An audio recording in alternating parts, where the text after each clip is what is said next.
This is the Dery Brothers Tribecast, a podcast for diehard Cleveland Indians fans.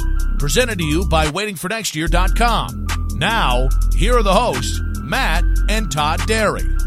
And we are back. Welcome in, everybody, to another edition of the Dery Brothers Tribecast. Thanks to our friends at waitingfordannysalazar.com.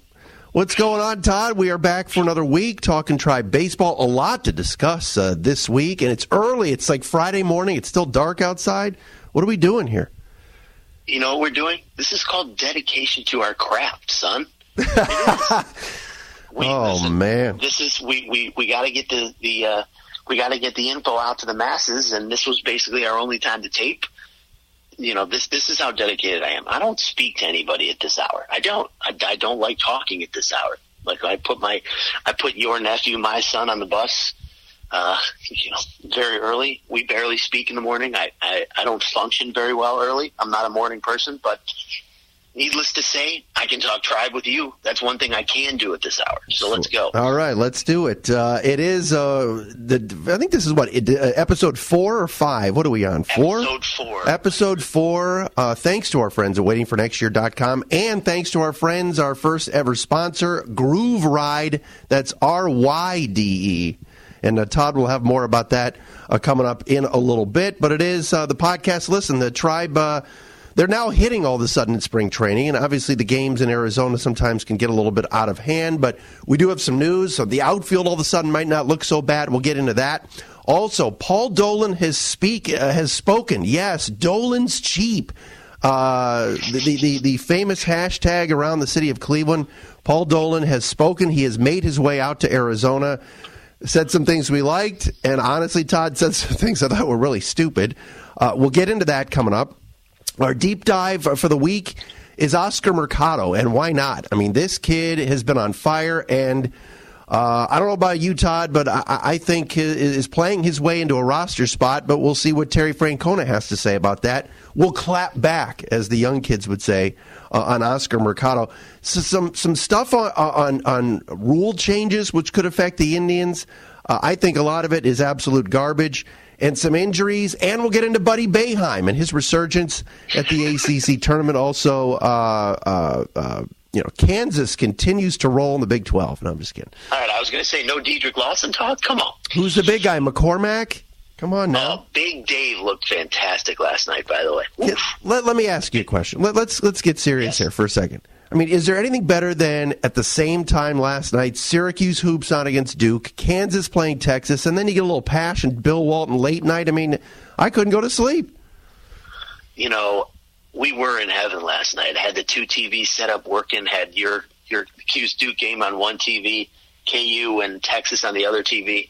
Yes, this Thursday of this week and Friday. These are the 2 most underrated sporting days of the year, by the way.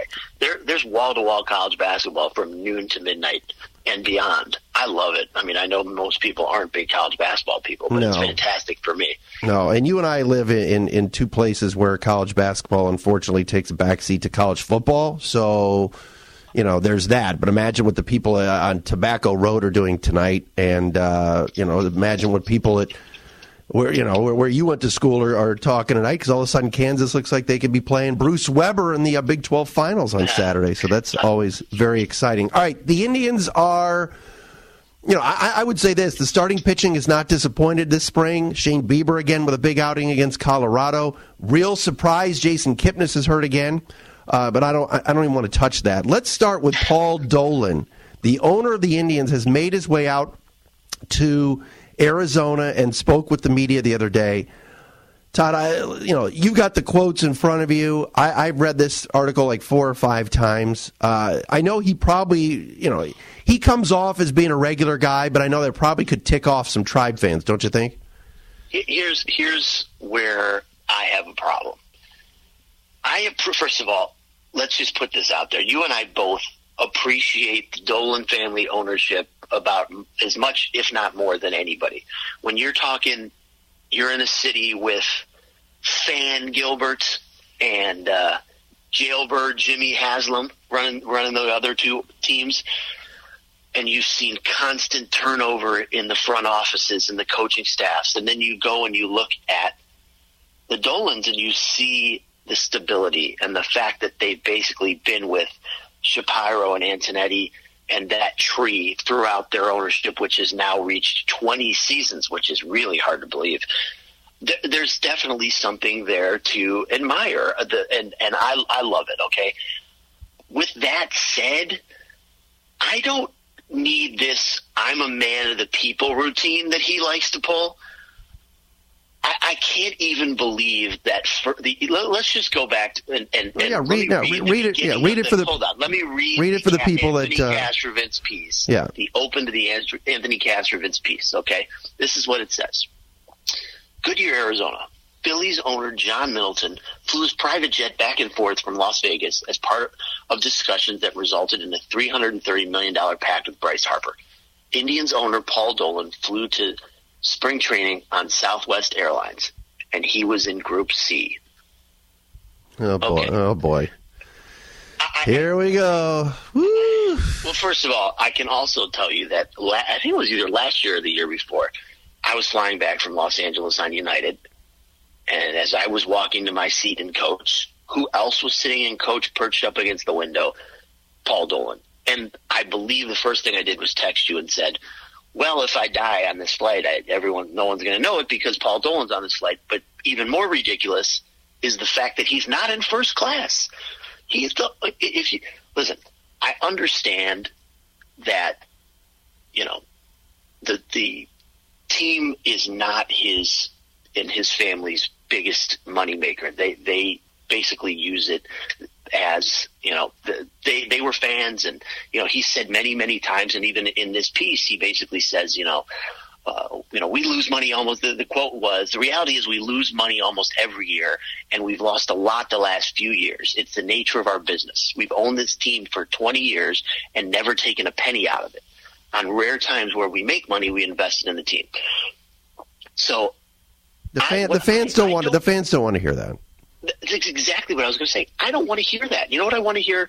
As much as I dislike Dan Gilbert, the guy that uses the team as his toy, and he spends money on the Cavs as his toy. It's an ego thing for him, and we all know what a massive ego he has. But it's his toy. It's almost like you can't own a Major League Baseball franchise, especially in a small market, and have this and be this way. That part of it drives me crazy. I would just say this. I love the transparency. I love the honesty. Like you said, he is a kind of a regular guy.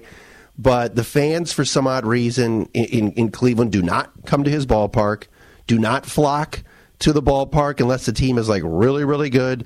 Once we've gotten into the playoffs the last few years, all of a sudden, magically, the place has sold out. The attendance has not been good. He brought up a very good point in that article where he said, we have a very rabid fan base. There's just not a lot of them. And he talks about the community kind of shrinking a little bit. It's not a downtown where everybody's living down there and walking to the ballpark. You pluck people from the east side and the west side and everywhere else. And unfortunately, it's been a very entertaining team. It's been a winning team. It's a team that in 2016, who didn't fall in love with that group, led by some journeyman players who fans flocked to, including Rajai Davis. But, unfortunately, they're number 3 in town. They might be number 4 in town after Ohio State football. That's just the fact. So for him to kind of say, well, our fan base is kind of small. Well, we haven't made any money. We lose money every year. When we do make money, we put it right back into the team. I just think that type of stuff is almost too transparent and causes the fans like you and I or anybody else to say, oh, geez, woe is me as this billionaire is complaining about how much money he has. And it's really not what he's doing, but that's how it's perceived. And I'm with you. I think he's the best owner in the city when it comes to sports, and it's been consistent and it's been transparent. He stays out of the way. We never hear of Paul Dolan meddling on Andrew Miller or Paul Dolan demanding anything. No, that's never the case. But, some of the stuff, I'm with you. The whole, golly gee, I'm in coach on Southwest in Group C routine. I don't think right now with the timing of this thing and how the Indians have cut payroll and slashed it, and I think are more fiscally responsible, and I don't hate it, but these guys that are playing that are cheaper, better perform, or sitting in coach is not going to be cute if they're in second place. Like, it's just bad optics, like you said. And especially in the year that you have the World Series, you have the All-Star game coming to town. Well, hopefully we have the World Series. Yes. It's just bad optics. And right now, especially right now, this article came out, I believe the same night. No, it was a day later. A day after the Browns acquired Odell Beckham, okay? So the Browns are over here. Hey, we got Odell Beckham. John Dorsey rules. Everybody's talking Browns. And as I told my wife that day, you have never we've been together 24 years, almost 25, as you know.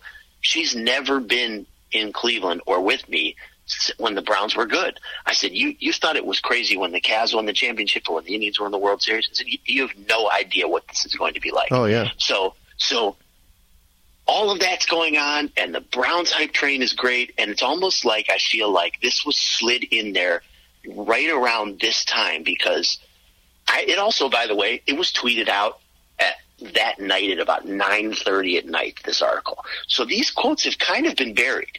You haven't heard a lot. I mean, Yeah, because if you're listening to 92.3 or you're reading the paper or whatever you're doing, or you're online or you're reading waitingfornextyear.com, it's all Browns. And the Indian season really hasn't started yet. There's not, you and I are getting all chubbed up talking about Oscar Mercado, but no one else knows who that is, So it's not like they've got a Bryce Harper signing or some fantastic rookie that's coming. I think Indians talk, unfortunately, is pretty down right now. So, yeah, I hear what you're saying about it sort of being buried. I did like the quote at the end where he said, hey, we've got Ramirez and Lindor and the best starting rotation in baseball. Let's go. That I liked.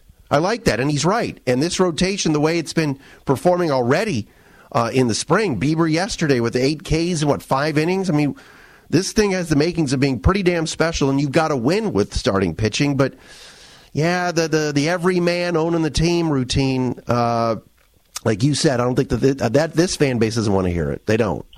I'll give, and to wrap this segment up, I will give him one thing.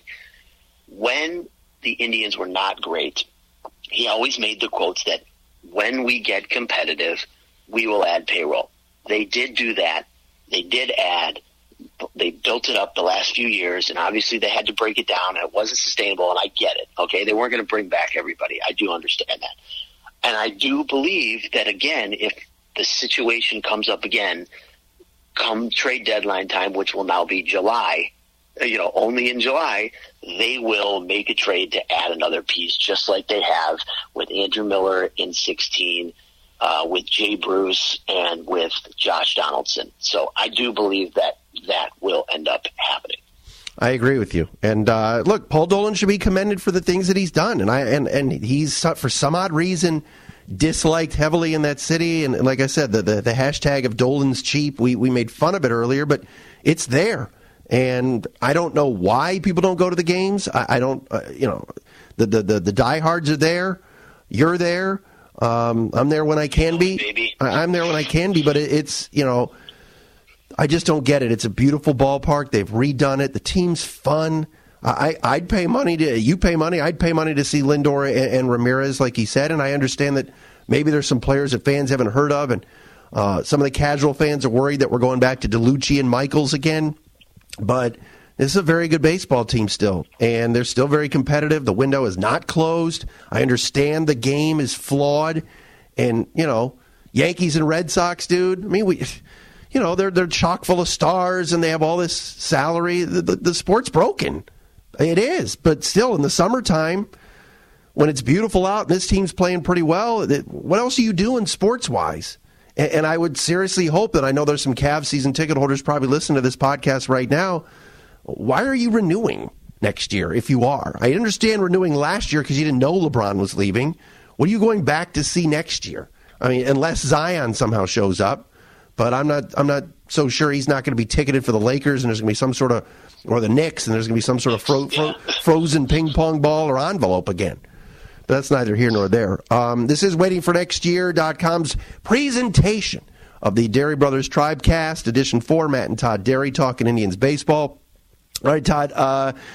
New rules, some possible rule changes that are coming up around the game. Let me just say this, and this has been reported by Jeff Passan, our buddy from ESPN. We got to get Jeff on, and we will. Solon's own Jeff Passan. That's right. Correct. But he's lived in the home of the technique, as we like to call it, Kansas City, for a long, long time. One of my favorite cities, as you know. I think their barbecue's overrated, by the way, in Kansas City. You couldn't be more wrong, but we're going to have to discuss that another time. I would take Memphis or Tennessee barbecue over that sauce-laden or sauce-filled Kansas City barbecue all day.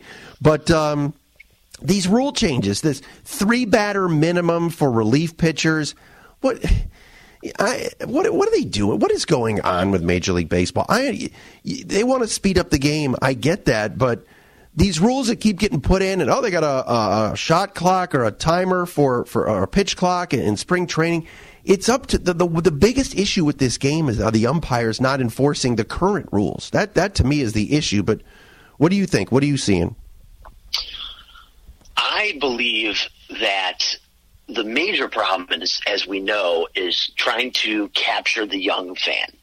Okay, the NBA dominates there, the NFL dominates there, and Major League Baseball's, you and I, ages 43 and almost 46, are probably still considered young baseball fans, which is crazy, but it's true. So they're trying to keep the attention of younger fans and get the attention of younger fans. Now, the pace of play is obviously their top priority, and this constant, and I will say this, okay, and I love baseball. You and I love baseball. We love the strategy, but the constant left, right, the Mike Hargrove, when Dad used to call it the lefty-righty theory, remember? and every time there's a big matchup and you got a 6th or 7th inning and you're making, you're bringing in Tyler Olson to face one left-handed batter. And then you're taking him out and you're bringing in Adam Simber to face 2 righties, and then you might take him out and go to Oliver Perez to face the next 2 lefties. That, while I believe is a fantastic part of the game and I don't want to see it go away, I understand why they would want this 3-batter minimum and want a pitch clock. Do I think it's going to improve the game and get younger fans? Absolutely not. I think it's going to aggravate the hardcore baseball fans. They're not going to. People, I think that 3-batter minimum rule isn't great. I'll learn to live with it, but it's going to drastically change how teams do make their rosters in the bullpen, especially the Indians, who are a very split-heavy team. Hold on. Here's the other thing. First of all, it's ridiculous. Second of all, what teams are going to end up doing is they're going to end up calling for the trainer and say a guy is hurt in order to get him out of the game. They're going to try to bullshit around this rule and circumvent it.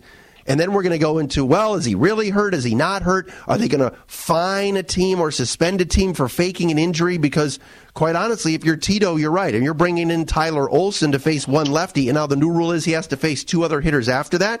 What's Olson waving? If Olson were to wave to the trainer like, come get me. I have a blister. I have a splinter. Oh, we better take him out. Then that's all that's going to happen. You're going to have teams try to cheat. There's enough cheating in baseball. Heck, the Houston Astros had a damn cameraman in our dugout last year in the playoffs. So that's what I think is going to happen. It's only going to make it worse. Oh, here comes the trainer. Here comes Herm Schneider, the White Sox 300-pound trainer. Is he still the trainer? Remember him? Am I right? Schneider. Remember? That's right up there. Yeah, what about Gary Briggs? Speaking of great old trainers. Oh, come on. Briggsy? That's right. Joe Prosky of the Suns. That guy had a beard. It was like, What about Gary Vitti? All right, now we're reaching. But no, you know what I'm saying, Jimmy Warfield. You know what I'm saying right now, right? I mean, these teams are going to cheat and circumvent it. Last year they go, okay, the bullpen card is back. And all the relief pitchers on all the teams said, I'm not riding that thing. So it just sat there. No, if it can speed up the game, you make the relievers ride it in.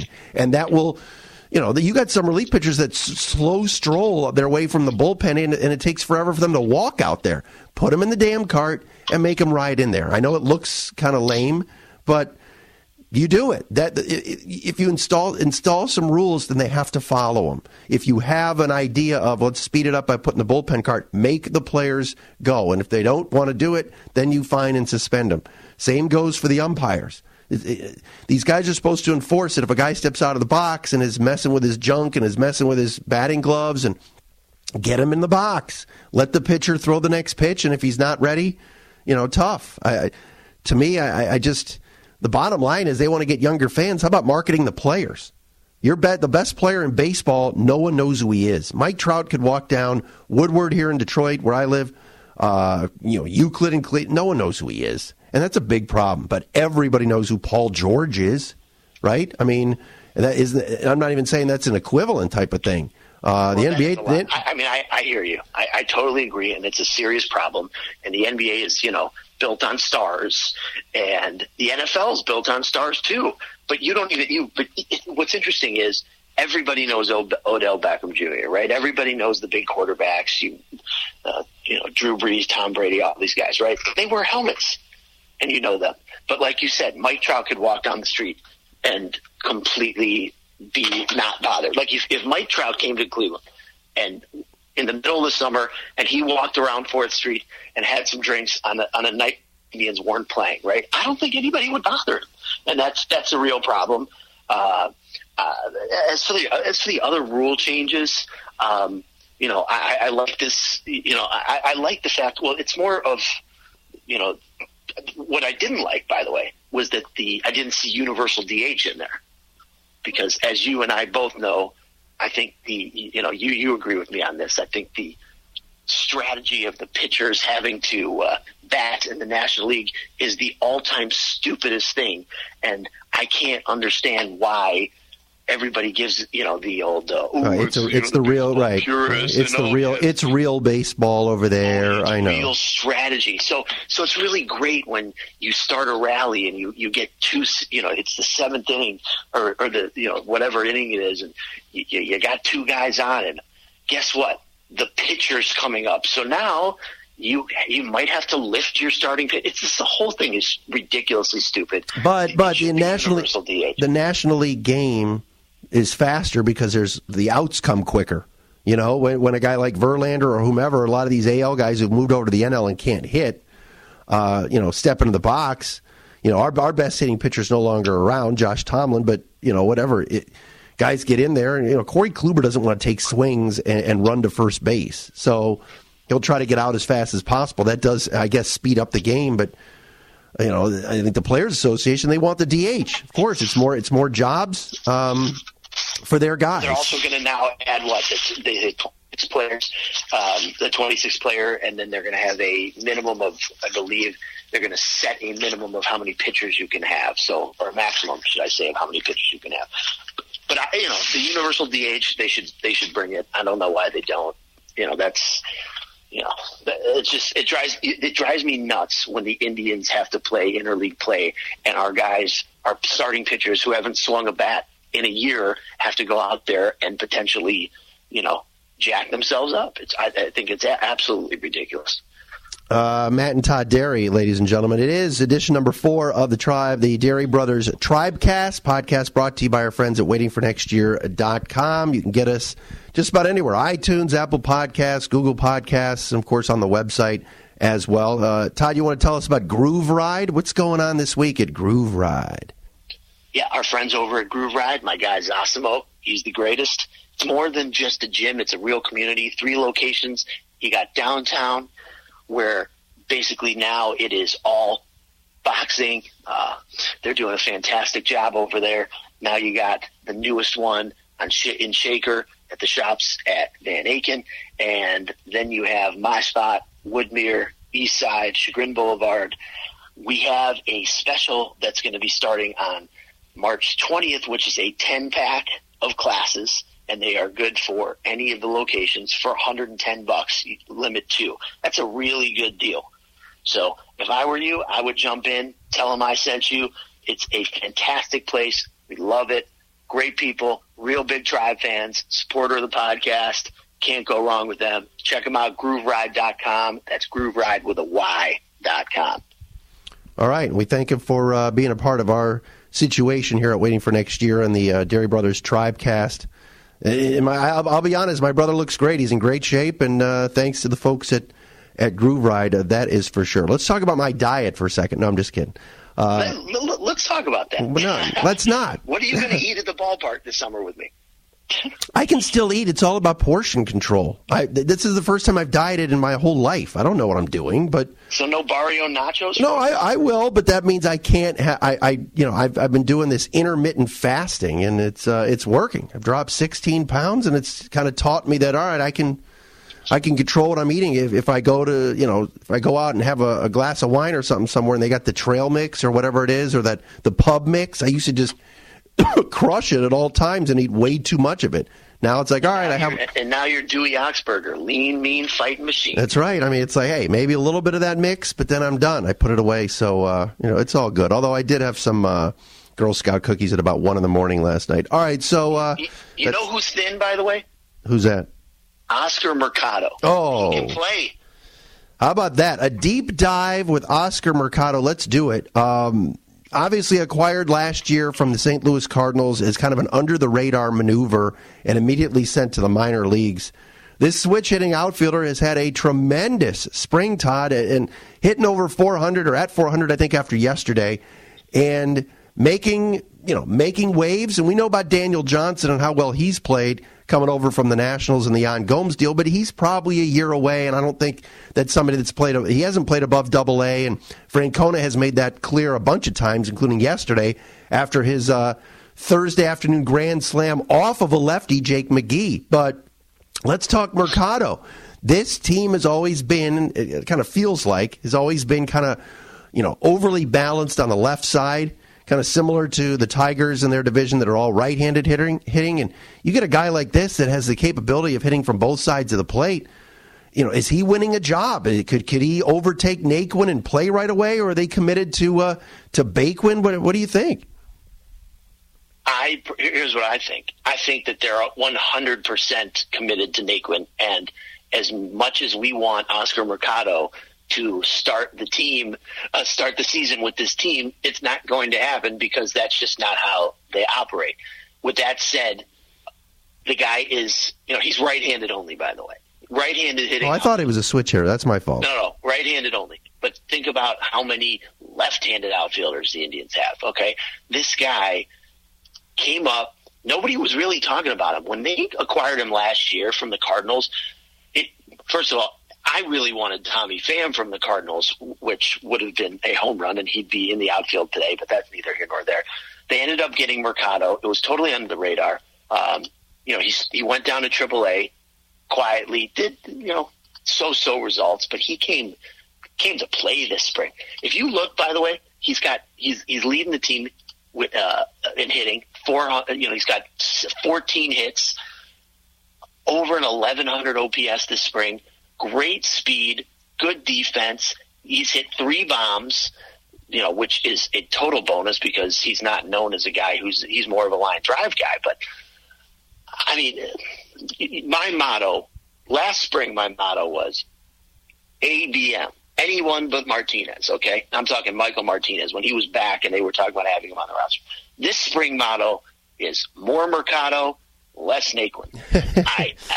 I was, you and I were having this conversation, and I reached out to several people, and our boy Zach Meisel, who gave us a shout-out this week and gave a shout-out to the pod, which was fantastic. We love him. He wrote me back and said, yes, indeed, Tyler Naquin does have options remaining. So I know, he's finally healthy, and he's looking great, and this is the time that he should be, finally getting his opportunity, but the way that Mercado has played has been so impressive, and it's good to know that the inevitable when and if Naquin doesn't succeed, you're going to have a guy like Mercado in there as an option. You also look up, by the way, you have Mercado, who's a center fielder, Allen, who's a center fielder, Bradley Zimmer, who's a center fielder, and Leonis Martin, who's going to be the everyday center fielder. So something's going to have to give. Well, Mercado, they're going to move him. I think eventually their hope is that Zimmer is your center fielder for a long, long time and patrols the outfield the way he did when he was healthy and made some amazing plays, and hopefully he starts hitting a little bit. I'm not sure what they think the future is going. I don't think they know what the future in left field is. I mean, it could be Jake Bauers. Jake Bauers is going to open the season in left field because Santana will be at first, and Hanley Ramirez will be DHing. The way he's starting to hit the baseball, I think he's made it, and he'll be out there opening day against Barrios and the Twins. And remember, Minnesota's opening the season with 3 right-handed pitchers in Barrios, Gibson, and either Pineda or Odorizzi. So they've got 3 right-handers. Naquin's obviously a left-handed hitter. Mercado's not. So my guess is, like you said, you're right. We're going to start the year with Naquin in right and Bauers in left and Martin in center. So there's no room for him. So he'll likely start, at AAA and play every day. But that should be a short leash on Naquin. And what if we've got something here, and that maybe Mercado turns out to be this hidden gem that they really, really needed and counted on, and then you have to kind of wait and see where this is all going to go, and if Kipnis is going to play. He's injured again the second time this spring. He says it's no big deal. He's played through it before. How are you going to maneuver guys around if all of a sudden we have too many outfielders, which would be great, because then you'd have to think about, I don't know if they'd be moving an outfielder to the infield, but you'd have to kind of figure out what to do, maybe make a move. But I like it. I'm happy about it. Maybe with Greg, I didn't even mention Greg Allen. So maybe the reason they didn't make a signing or sign anybody, give Adam Jones money, make some sort of trade, is that they believe Mercado and Allen can really, really play and eventually, take over for a guy like Martin, who's this is a 1 year, this is his last year, and we hope he plays well and gets himself a fat contract, but it likely won't be here. Or puts pressure on Naquin to where Allen or Mercado spell him and take his job, and then we're not talking about him again. It's a good problem to have. I'm happy about it. It's good, but I think the fans that are clamoring for him, you and I want to see him, probably going to have to wait a little bit. The real question is, who do we have a bigger man crush on currently, Daniel Johnson or Oscar Mercado? I don't know. They're trading off. They're 1-1 for me right now. What I'll tell you. I'm not going to say it's a concern, but something that I am keeping an eye on is Trace Thompson all of a sudden is getting a lot of run here. Come on. It's a cute story, but that's not happening. He's, as I like to call him, Trey Ace Thompson, as in 4 A's in the middle of that name. Yeah, he's shopping at the Kroger off of Exit 4A. I mean, exactly. It's a nice story, and he's Klay Thompson's brother, and he's a right-handed hitter, but he's made the rounds for a reason. There's a reason the White Sox dumped him, the Dodgers dumped him. I mean, but wouldn't that be so Tito and so Tribe for him to make the team and take up a 40-man roster spot?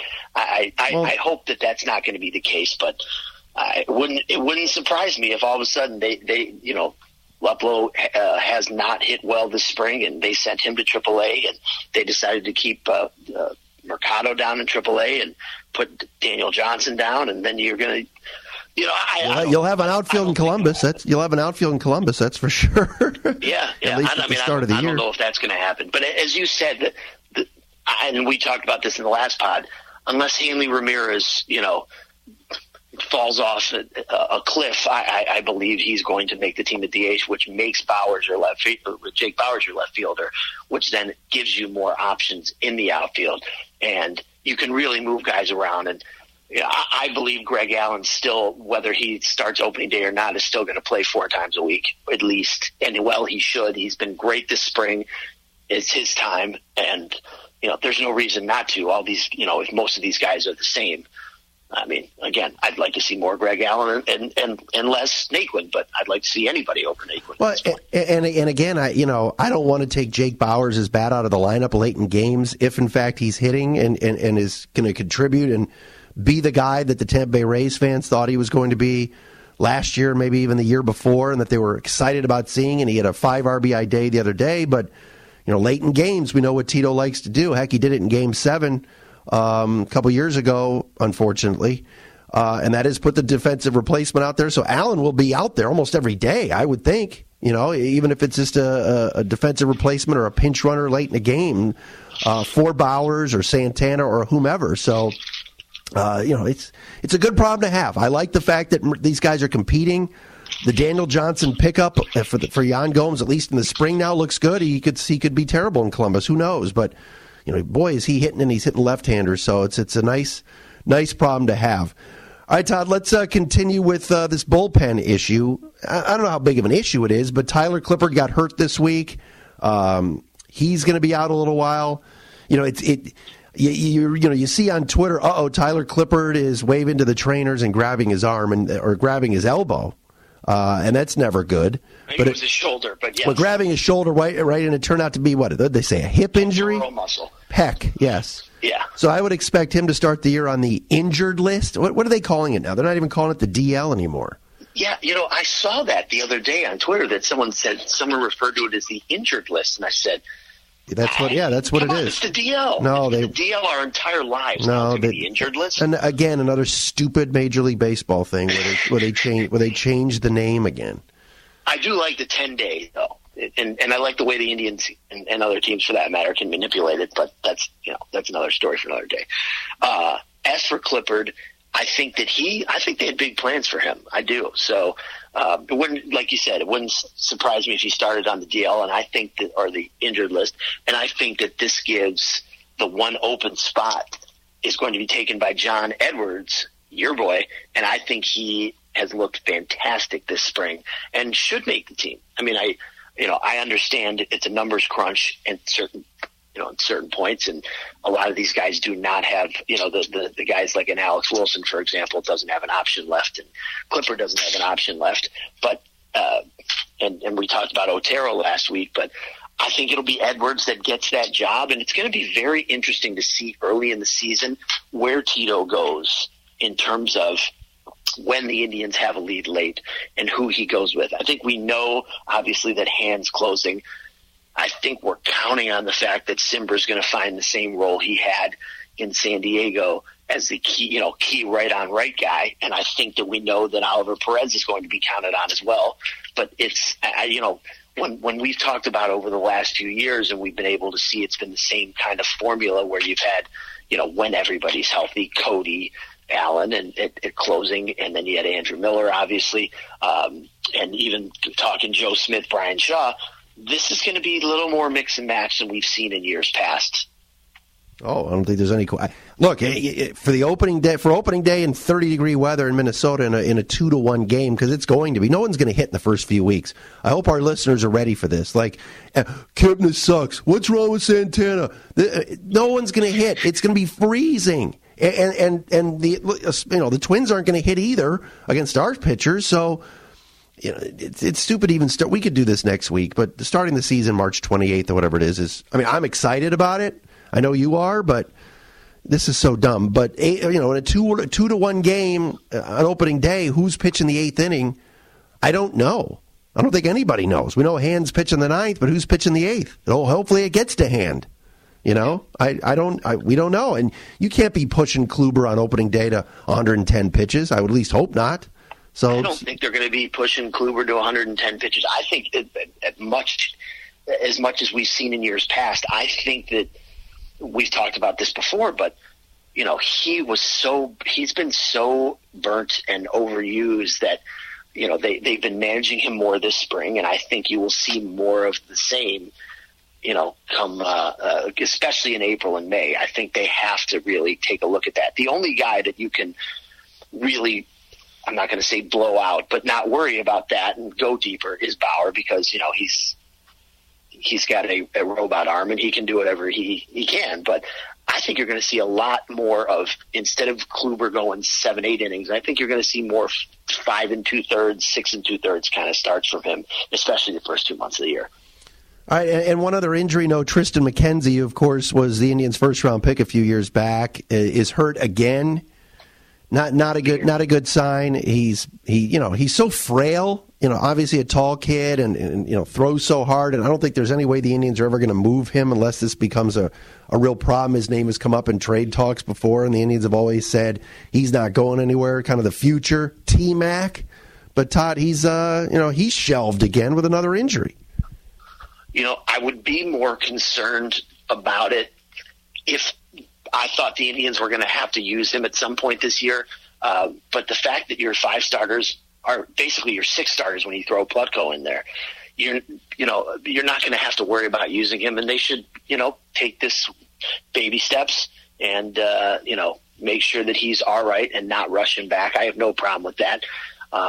Do I like the fact that he has a second injury? No, but again, it's not a situation where you are going to be counting on this guy this year where, I think even into next year, my guess is you won't have Bauer, but you'll still have the other 4 guys are still under contract, 5 if you include Plutko. So, again, not a huge rush. Just let's get him right. But the fact that he is injured again and he is so frail and thin, like you said, is a little concerning to me, especially when this is your top pitching prospect by, leaps and bounds. So at least see how that works. And at least it's not an arm injury. That's good. Right. So we'll have to wait and see on that. All right, man. Big day ahead. What do you got going on here on this beautiful Friday? Just trying to get to about 9:30 for the Big 12 semis, but other than that, just living the dream. Looking forward to seeing you this weekend, Mike. Yes. A quick trip in for the fam. We'll see you. We'll definitely see you tomorrow. Can't wait for. Well, I mean, we're sitting here on March 15th. We're 2 weeks away. We're going to be talking about some real games, some real action. Can't wait. Right. Less than 2 weeks. Can't wait. Well, thanks to our friends at Groove Ride. Check them out at grooveryde.com. Of course, waiting for next year.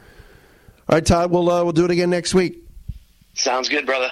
All right, everybody. That's another edition, the 4th of the Dery Brothers Tribecast. Thank you for listening. We'll talk to you again next week. Go Tribe.